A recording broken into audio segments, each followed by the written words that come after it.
حضرات محترم، آج عید کا دن ہے اور یہ انعام پانے کا دن ہے۔ اللہ رب العزت اس دن میں انعام بانٹتا ہے۔ آپ بھی جب چھوٹے تھے آپ کو لوگ عیدی دیتے ہو گے، کسی کو 100 روپیہ، کسی کو 200، کسی کو 50، کسی کو 20، لیکن آج وہ دن بھی ہے جس میں اللہ اپنے بندوں کو عیدی عطا فرماتا ہے، اللہ اپنے بندوں کو دیتا ہے۔ تو آج نعمتوں کا دن ہے، نعمت ملنے کا دن ہے، نعمت سمیٹنے کا دن ہے، اور میرے امام نے کہا نعمتیں بانٹتا جس سمت وہ ذیشان گیا، نعمتیں بانٹتا جس سمت وہ ذیشان گیا، ساتھ ہی منشی رحمت کا قدم ڈال گیا۔ نعمتیں بانٹتا جس سمت وہ ذیشان گیا، ساتھ ہی منشی رحمت کا قدم ڈال گیا۔ اور دل ہے وہ دل، دل ہے وہ دل جو تیری یاد سے معمور رہا، سر ہے وہ سر جو تیرے قدموں پہ قربان گیا، سر ہے وہ سر جو تیرے قدموں پہ قربان گیا۔ انہیں جانا، انہیں مانا، انہیں جانا، انہیں مانا، نہ رکھا غیر سے کام، للہ الحمد میں دنیا سے مسلمان گیا، للہ الحمد میں دنیا سے مسلمان گیا۔ حضرات محترم، آج عید کا دن ہے، خوشی کا دن ہے، اور یاد رکھیے خوشی بھی اللہ دیتا ہے، غم بھی اللہ دیتا ہے۔ خوشی اللہ کی طرف سے ہوتی ہے، غم بھی اللہ کی طرف سے ہوتا ہے۔ ایسا نہیں کہ جب خوشی آئے تو کہے کہ ہم نے یہ کام کیا اس لیے ہمیں خوشی ملی، اور بعض لوگ کیا کہتے ہیں غم ملتا ہے، جب غم آتا ہے تو کہتے ہیں کہ اللہ تو میرے طرف دیکھتا ہی نہیں۔ یاد رکھیے ایسا جملہ کہنا کہ رب میرے طرف دیکھتا نہیں، یہ کلمہ کفر ہے۔ ایسا کبھی نہیں بولنی چاہیے، ہر حال میں رب کا شکر ادا کرنی چاہیے۔ کسی نے کہا نہ وصال اچھا ہے نہ فراق اچھا ہے، نہ وصال اچھا ہے نہ فراق اچھا ہے، یار جس حال میں رکھے وہ حال اچھا ہے، یار جس حال میں رکھے وہ حال اچھا ہے۔ تو اللہ تبارک و تعالیٰ قرآن مجید میں ارشاد فرمایا قد افلح، وہ مراد کو پہنچا، وہ کامیاب ہوا۔ کون؟ ہم سوچتے جس کے پاس مال و دولت ہو وہ کامیاب ہوا، جس کے پاس کروڑوں روپیہ ہو، لاکھوں روپیہ وہ کامیاب ہوا، جس کے پاس زمین و جائیداد، جس کے پاس لال و جواہرات ہیرے موتی وہ کامیاب ہوا۔ لیکن ہم جسے کامیاب سمجھے ضرور نہیں کہ وہ کامیاب ہو، ہم جسے کامیاب سمجھے ضرور نہیں کہ وہ کامیاب ہو، ہم جسے اچھا سمجھے ضرور نہیں کہ وہ اچھا ہو، لیکن میرا رب جسے کامیاب کہے وہ حقیقت میں کامیاب ہے۔ رب جسے کامیاب کہے وہ حقیقت میں ہی کامیاب ہے۔ اور کامیاب اللہ کس کو فرما رہا ہے؟ اللہ فرماتا ہے قد افلح من تزکا، وہ کامیاب ہے جس نے پاکیزگی اختیار کی، جس نے پاکیزگی اختیار کی۔ اب پاکیزگی سے مراد کیا؟ یا علماء کا دو قول ہے۔ ایک پاکیزگی سے مراد جس نے غسل کیا، اچھے کپڑا پہنا، خوشبو لگایا، عطر لگایا، سرما لگایا، یہ مراد ہے۔ لیکن بعض نے کہا یا پاکیزگی سے مراد دل کی پاکیزگی، پاکیزگی سے مراد دل، یعنی جس نے اپنے دل کو پاک کیا وہ کامیاب ہوا۔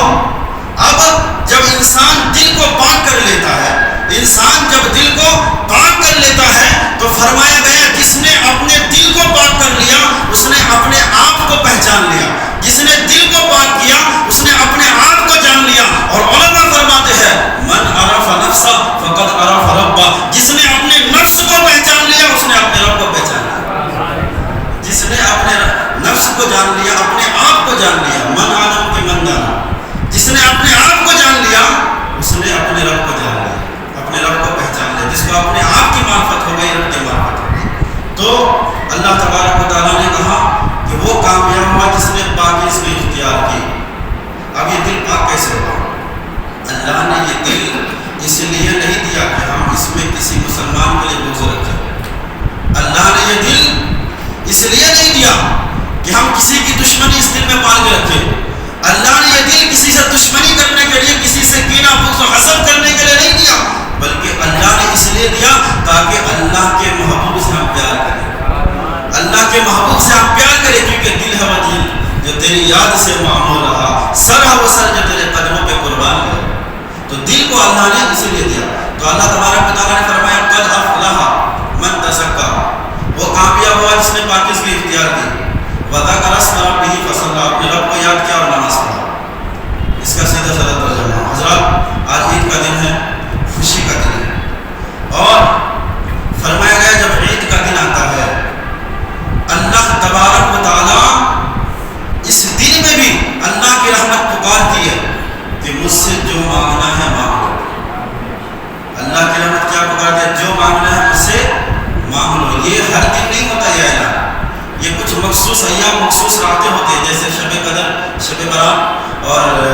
ليلة الجائزہ جو رات آج کی گزری ہے، ایسی راتوں میں یا مخصوص دنوں میں اللہ تبارک و تعالیٰ کی رحمت پکارتی ہے. تو پھر جو شخص رب کی بارگاہ میں اپنے ہاتھوں کو پھیلا کر جو بھی مانگتا ہے، اللہ تعالیٰ اس کے مانگنے سے بھی زیادہ عطا فرماتا ہے، مانگنے سے بھی زیادہ عطا فرماتا ہے. تو اللہ تبارک و تعالیٰ فرماتا ہے مانگ لو جو مانگنا ہے. آج عید کا دن ہے، آج خوشی کا دن ہے. پھر کیا ہوا؟ حضور نبی رحمت صلی اللہ علیہ وسلم فرماتے ہیں جب بندہ اللہ رب العزت کی رضا کے لیے، اللہ کو راضی کرنے کے لیے، اللہ کی خوشنودی کے لیے نماز عید کے لیے آتے ہیں، رب کے لیے نماز پڑھتے ہیں، رب کے لیے رکوع کرتے ہیں، سجدہ کرتے ہیں، رب کو یاد کرتے ہیں، رب کی بڑائی بیان کرتے ہیں، اور پھر جب اپنے گھر کی طرف روانہ ہوتے ہیں، میرے نبی پاک صلی اللہ علیہ وسلم کی حدیث پاک ہے جب کوئی نماز عید کے لیے آئے، نماز عید پڑھ کر کے پھر واپس گھر کی طرف پلٹے، حضور فرماتے ہیں وہ گناہوں سے ایسے پاک ہو جاتا ہے جیسے آج ہی ماں کے پیٹ سے پیدا ہوا. اللہ اللہ جیسے آج ہی ماں کے پیٹ سے پیدا ہوا. انسان بچہ جب پیدا ہوتا ہے نا، اس کے دامن میں کوئی گناہ نہیں ہوتا، ایک بھی گناہ نہیں ہوتا، اور وہ ہر گناہ سے پاک ہوتا ہے. فرمایا گیا جب کوئی نماز عید پڑھ کر کے اپنے گھر کی طرف اللہ کی رضا کے لیے جاتا ہے نا، تو وہ ایسے ہی گناہوں سے پاک ہوتا ہے جیسے جس دن وہ ماں کے پیٹ سے پیدا ہوتا ہے. کتنی بڑی بات ہے. اللہ آپ کے سامنے ایک بڑی پیاری حدیث رکھ رہا ہوں، آپ کی سماعت کے حوالے کر رہا ہوں. بہت ہی پیاری حدیث ہے، ترغیب و ترہیب کے حوالے سے. حضور نبی رحمت صلی اللہ علیہ وسلم فرماتے ہیں کہ جب عید کے دن کی صبح نمودار ہوتی ہے، جب عید کا دن ہوتا ہے، عید کا دن کی صبح نمودار ہوتی ہے، تو اللہ تبارک و تعالیٰ آسمان کے سارے فرشتوں کو زمین کی طرف بھیج دیتا ہے. اللہ تبارک و تعالیٰ سارے فرشتوں کو زمین کی طرف بھیجتا ہے، اور وہ فرشتے جب آتے ہیں لوگوں کو پکار کے کہتے ہیں اے اللہ کے بندو، اے اللہ کے بندو، اللہ کے گھر کی طرف آؤ، اللہ کی نماز کے لیے آؤ، نماز عید کے لیے آؤ، اس لیے کہ آج اللہ اپنے بندوں کا مغفرت کرنے والا ہے، اللہ آج اپنے بندوں کو بخشنے والا ہے، اللہ آج اپنے بندوں کو معاف کرنے والا ہے.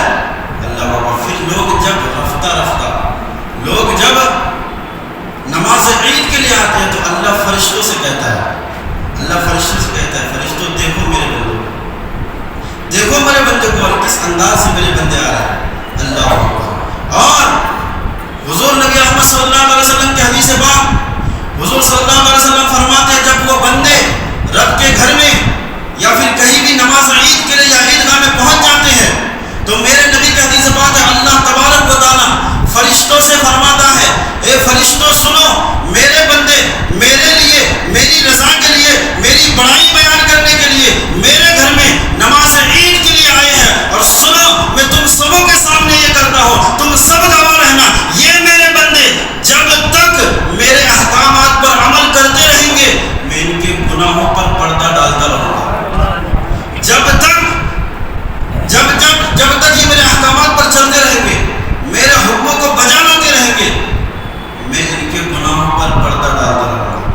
اللہ اکبر. اور پھر بڑی پیاری بات اسی حدیث میں حضور نبی رحمت صلی اللہ علیہ وسلم فرماتے ہیں کہ اللہ جب لوگ نماز کے لیے آ جاتے ہیں، نماز پڑھ لے اب واپس جانے کی بات ہے، حضور نبی رحمت صلی اللہ علیہ وسلم فرماتے ہیں کہ اللہ تبارک و تعالیٰ جو فرشتے آسمان سے زمین کی طرف آتے ہیں، جب یہ لوگ نماز عید پڑھ کے باہر نکلتے ہیں تو اللہ تبارک و تعالیٰ فرشتوں سے فرماتا فرشتوں تم گواہ رہو، یہ میرے بندے میری رضا کے لیے نماز عید ادا کرنے کے لیے آئے، اب واپس جا رہے ہیں، ان کا قدم مسجد سے بعد میں نکلے گا، پہلے میں نے ان کی بخشش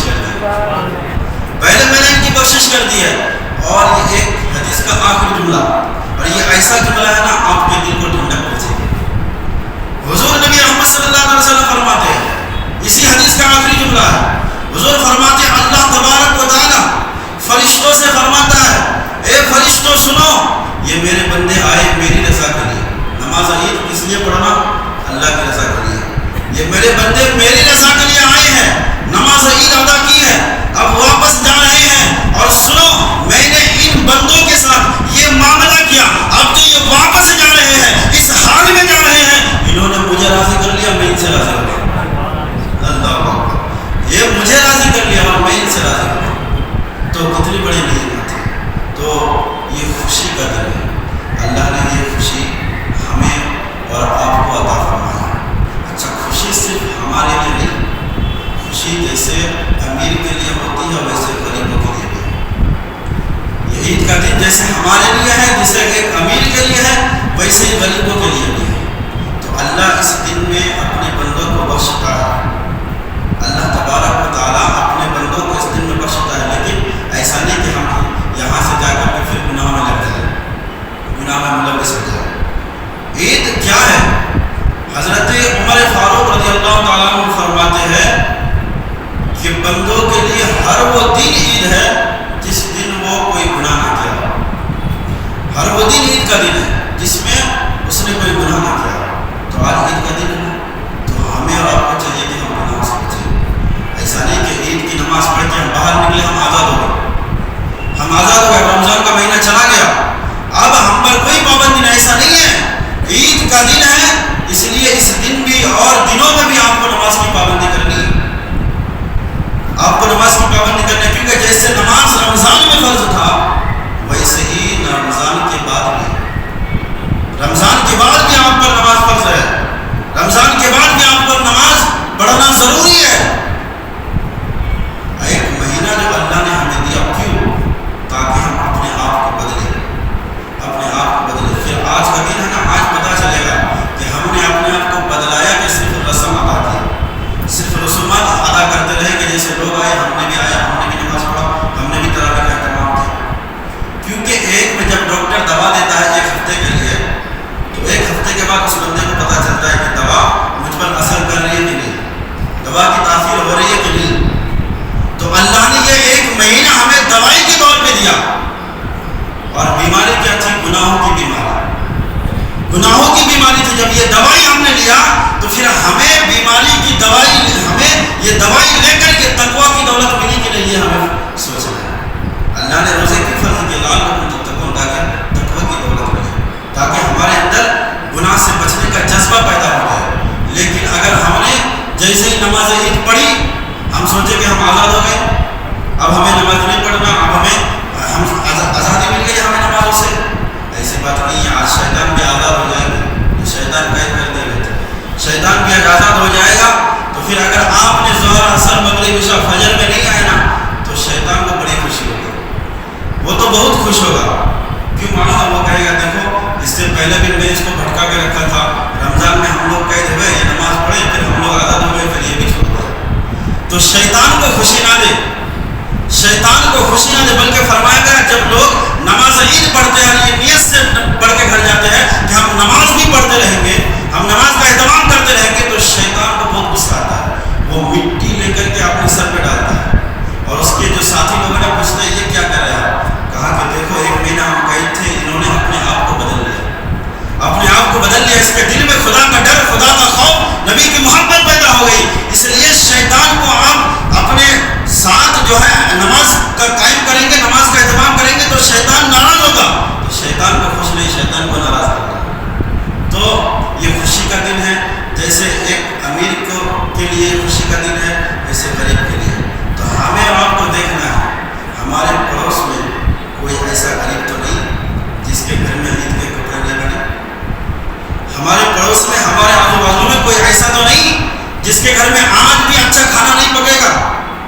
اگر ایسا ہے کسی کے گھر کپڑا نہیں بنا تو آپ کی ذمہ داری ہے, آپ ذمہ داری لیجیے کہ اس کے گھر میں اچھا کپڑا میں بنا کر دوں گا. آپ ذمہ داری لیجیے کہ کوئی غریب ہے, آپ ان کے گھر میں اچھا کھانا پہنچائیں گے. آپ عزم مسلمان کیجیے کہ کسی غریب کا دل خوش کروں گا, غریب کا دل خوش کریں گے اللہ بھی خوش ہوگا, مدینے والے مصطفیٰ بھی خوش ہوگا. تو غریب کا دل خوش کرنے کے لیے سوچیں, کوئی ایسا کام ضرور کریں کہ اللہ خوش ہو جائے, مدینے والے مصطفیٰ بھی خوش ہو جائے. ایک میں آپ کو واقعہ بتاتا ہوں. حضرت عبدالرحمن اوزاعی ایک اللہ کے بڑے بڑے گزرے, بڑے بزرگ گزرے.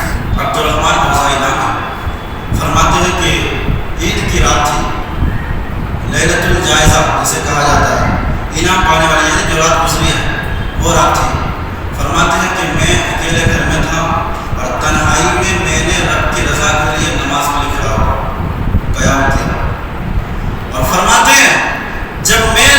رضا کے لیے نماز میں کھڑا ہوگا نا، دروازے پہ دستک ہوگی، کوئی سائل آیا مانگنے کے لیے،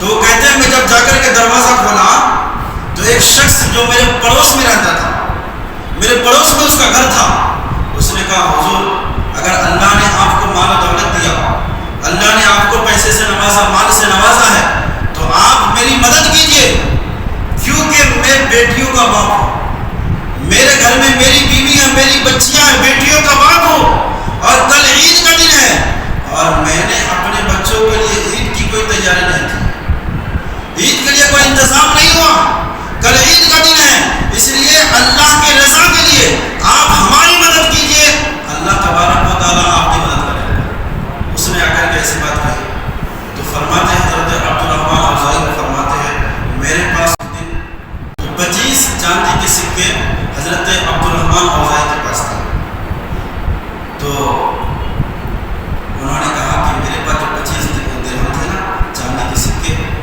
اور میرے پاس صرف وہی 25 ہی تھے، اور میرے پاس نہیں تھا۔ حضرت عبدالرحمن اوزاعی فرماتے ہیں میں نے وہ 25 چاندی کے سکے لیا اور اس غریب کو دے دیا، اس غریب کو میں نے دے دیا، وہ خوشی خوشی وہاں سے پلٹ گئی۔ اور یہ معاملہ جو ہے حضرت عبدالرحمن اوزاعی کی بیوی دیکھ رہے تھے، یہ معاملہ عبدالرحمن اوزاعی جو اللہ کے ولی تھے اس بیوی دیکھ رہے تھے، آئے بعد میں کہا میرے شوہر میرے سرتاج آپ نے کیا کیا، کیا آپ کی بیوی نہیں ہے، آپ کے بچے نہیں ہیں، کیا آپ نے کیا تیاری کی اپنی بیوی بچوں کے لیے، آپ نے کیا تیاری کی کہ سارا کچھ آپ نے اس غریب کو دے دیا، اس پڑوسی کو دے دیا۔ اس اللہ کے ولی نے کہا اللہ مصبر الاسباب، اللہ تبارک و تعالیٰ راضی کا، انہوں نے اللہ کی رضا کے لیے مانگا، میں نے اللہ کی رضا کے لیے دیا ہے، اللہ کوئی نہ کوئی انتظام ضرور فرمائے، اللہ ضرور انتظام کر دے گا۔ پھر کیا ہوا، ابھی میاں بیوی میں شوہر بیوی میں بات ہی ہو رہی تھی، دروازے پہ پھر دستک ہوئی، پھر دستک دیا گیا، فرمایا گیا کہ اب بیوی کہنے لگی، اب بیوی کہنے لگی اب کون آ گیا، اب پہلے جو آیا اس کو آپ جتنا کچھ سب دے دیا، اب اس کو کیا دیں گے، اب تو کچھ بچا ہی نہیں۔ حضرت عبدالرحمن اوزاعی نے کہا میری بیوی میری شریک حیات سنو، اب کوئی مانگنے کے لیے نہیں بلکہ اللہ کی مدد آ گئی ہے، اللہ کی مدد آ گئی ہے۔ اللہ اکبر۔ فرماتے ہیں کہ جب حضرت عبدالرحمن اوزاعی نے دروازہ کھولا تو ایک نوجوان تھا، جیسے ہی دروازہ کھولا پیروں میں گر گئے، پیر پکڑ کے معافی مانگنے لگا، حضور آپ مجھے معاف کر دے، حضور مجھے آپ معاف کر دے۔ حضرت عبدالرحمن اوزاعی کہتے ہیں کہ تم نے میرا بگاڑا کیا ہے، مجھے نقصان کیا پہنچایا، میں تو تمہیں پہچانتا بھی نہیں اور مجھ سے معافی مانگ رہا، میرے پیر پکڑ کے مجھ سے معافی مانگ رہا۔ اس نوجوان نے کہا حضور بات یہ ہے، ایک دور تھا جب آپ کے والد زندہ تھے، جب آپ کے باپ زندہ تھے، اس وقت میں آپ کے باپ کا غلام تھا، میں غلام تھا، آپ کے باپ نے مجھے خریدا تھا، اور میں نے اپنے آقا کے ساتھ وفا نہیں کیا، اپنے آقا کے ساتھ مجھے وفاداری کرنا تھا، مجھے وفاداری کرنا تھا، میں نے بے وفائی کر دیا، آپ کے ابو نے مجھے غلام بنایا تھا، مجھے خریدا تھا، اور میں نے آپ کے ابو کا حق نہیں ادا کیا بلکہ میں بھاگ گیا تھا، اور آج میرے دل میں احساس جرم ہوا ہے، میرے دل میں احساس ہوا ہے کہ میں جو بھاگ گیا تھا، بے وفائی کی تھی اپنے آقا سے، وہ میں نے بہت بڑی غلطی کی ہے، اس لیے واپس آیا ہوں، آج تو آپ کے ابو نہیں ہیں، اس لیے آپ کے پاس آ کر کے آپ کے پیر پکڑ کے معافی مانگ رہا ہوں، آپ مجھے معاف کر دیجئے۔ آپ نے کہا میں نے رب کی رضا کے لیے تمہیں معاف کیا، رب کی رضا کے لیے معاف کیا، اور انہوں نے 25 سونے کے سکے دیا، کتنے؟ 25 سونے کے سکے دیا، کہا کہ یہ آپ کی طرف، یہ آپ کی طرف، یہ میرے طرف سے آپ کو، اور انہوں نے رکھ لیا اس کو، اور کہا کہ جاؤ تم نے یہ تو دے دیا، لیکن تم تو غلام تھے، تم غلام بننے کے لیے آئے ہو، میں اللہ کی رضا کے لیے تمہیں آزاد کر دیا، میں اللہ کی رضا کے لیے تمہیں آزاد کیا۔ اور وہ 25 سونے کے سکے لے کر کے اپنی بیوی کے پاس حضرت عبدالرحمن اوزاعی پہنچے، کہا کہ میری بیوی دیکھا، میں نے کہا تھا نا کہ اللہ کبھی کوئی اگر راہ خدا میں دے، اللہ کی رضا کے لیے دے، اس کو نہیں برباد کرتا، اللہ قبول فرماتا۔ تو دیکھو ہم نے 25 چاندی کے سکے دیے تھے، اللہ نے تبدیل کر دیا اس کو سونے کے سکے میں، ہم 25 دیے تھے چاندی کے سکے، اب سونے کے سکے آئے۔ اللہ تو اللہ کے لیے، اللہ کی رضا کے لیے غریبوں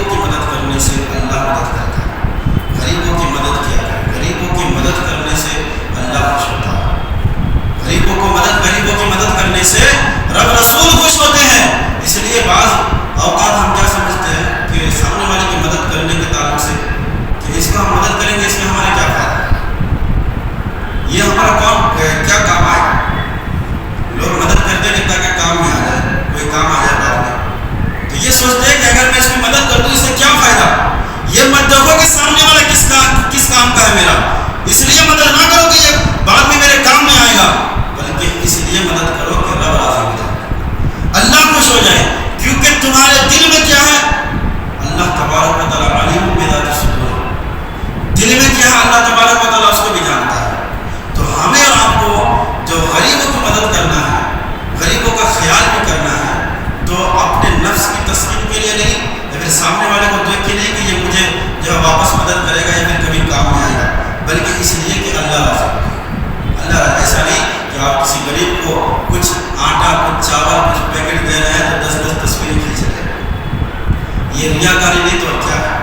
اور ریاکاری جس کو شرک اصغر کہا گیا، شرک اصغر کہا گیا، ریاکاری اگر کسی کام میں بھی کوئی بھی آپ نیک کام کرے، اگر ذرہ برابر بھی ریاکاری آ جائے کہ لوگ مجھے سخی کہیں، لوگ میری تعریف کریں، لوگ مجھے اچھا کہیں، تو سارا اجر ختم ہو جاتا ہے، اجر ختم ہو جاتا ہے۔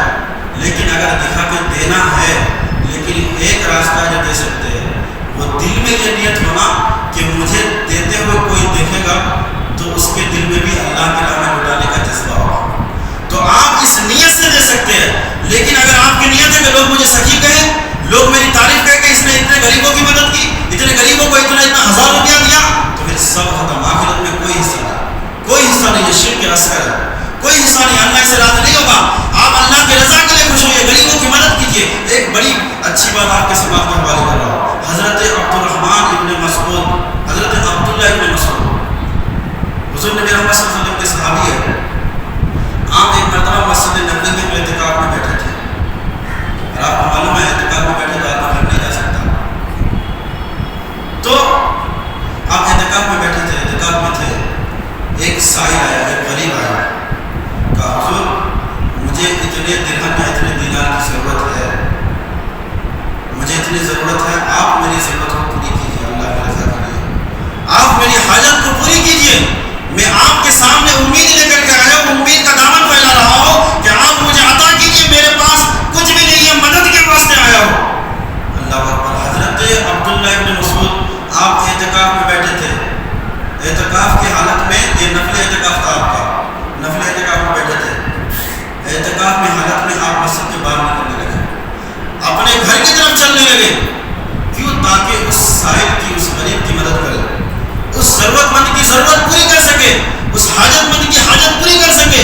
حضرت عبداللہ ابن مسعود جب مسجد کے باہر نکلے اور گھر کی طرف چلنے لگے تو آپ کے چاہنے والوں، آپ کے شاگردوں نے کہا حضور آپ اعتکاف میں ہیں، آپ کدھر جا رہے ہیں؟ آپ تو مسجد میں اعتکاف میں بیٹھے ہیں۔ اللہ فرماتے ہیں کہ نفل اعتکاف ہے، اگر اعتکاف ٹوٹ گیا تو پھر سے اعتکاف کر لوں گا، یہ غریب میرے پاس آیا ہے امید لے کر کے، اگر میں نے اس کا دل توڑ دیا تو پھر رب کے سامنے کس منہ لے کے آؤں گا، کس منہ کو لے کے رب کے سامنے میں سامنا کروں گا۔ اللہ پاک پھر کیا فرماتے ہیں؟ کہا کہ سنو، یہ غریب میرے پاس مدد کے واسطے آیا، یہ غریب میرے پاس مدد کے لیے آیا ہے، اور میں نے اپنے ان کانوں سے مدینے والے مصطفیٰ کی زبان سے سنا ہے، اپنے کانوں سے آقا علیہ الصلوۃ والتسلیم کی زبان سے سنا ہے کہ میرے نبی پاک صلی اللہ تعالی علیہ وسلم فرماتے ہیں جو شخص رب کی رضا کے لیے، کسی غریب کی مدد کے لیے، کسی حاجت مند کی حاجت پوری کرنے کے لیے، کسی ضرورت مند کی ضرورت پوری کرنے کے لیے، رب کی رضا کے لیے ایک قدم چلتا ہے، کسی غریب کی مدد کے لیے ایک قدم چلتا ہے، میرے نبی نے فرمایا اللہ تبارک و تعالیٰ اس کے نامہ اعمال میں مدینہ منورہ کی جو مسجد نبوی فرمایا گیا، مسجد نبوی میں اللہ 2 مہینے کے اعتکاف کا ثواب عطا فرمایا۔ اللہ اکبر، کتنی بڑی سعادت ہے۔ کہا کسی غریب کی مدد کے لیے صرف 2 قدم اگر کوئی چلے تو مسجد نبوی میں 2 مہینہ اعتکاف کرنے کا ثواب اللہ تعالیٰ عطا فرماتا ہے۔ تو غریب کی مدد کرنا بڑی سعادت ہے۔ اللہ نے اگر آپ کو دیا ہے، اللہ نے اگر آپ کو نوازا ہے، تو آپ کوشش کیجیے کہ رب کی رضا کے لیے کہ لوگوں کو خوشیاں بانٹیں، لوگوں کو خوشیاں دیں۔ تو آج عید کا دن ہے، خوشی کا دن ہے، خوشی منائیے، لیکن رب کی نافرمانی میں نہیں گزارنا یہ دن۔ ہر وہ دن عید کا دن جس دن ہم نے رب کو ناراض کرنے والا کوئی کام نہیں کیا۔ اگر ہم نے رب کو ناراض کر لیا، عید پڑھنے کے بعد ہم گناہ میں ملوث ہو گئے، تو پھر یہ عید کا دن ہمارے لیے نہیں ہے۔ عید کا دن خوشی کا دن، رب کو راضی کرنے کا دن ہے، رب کو راضی کرنا ہے۔ اللہ تبارک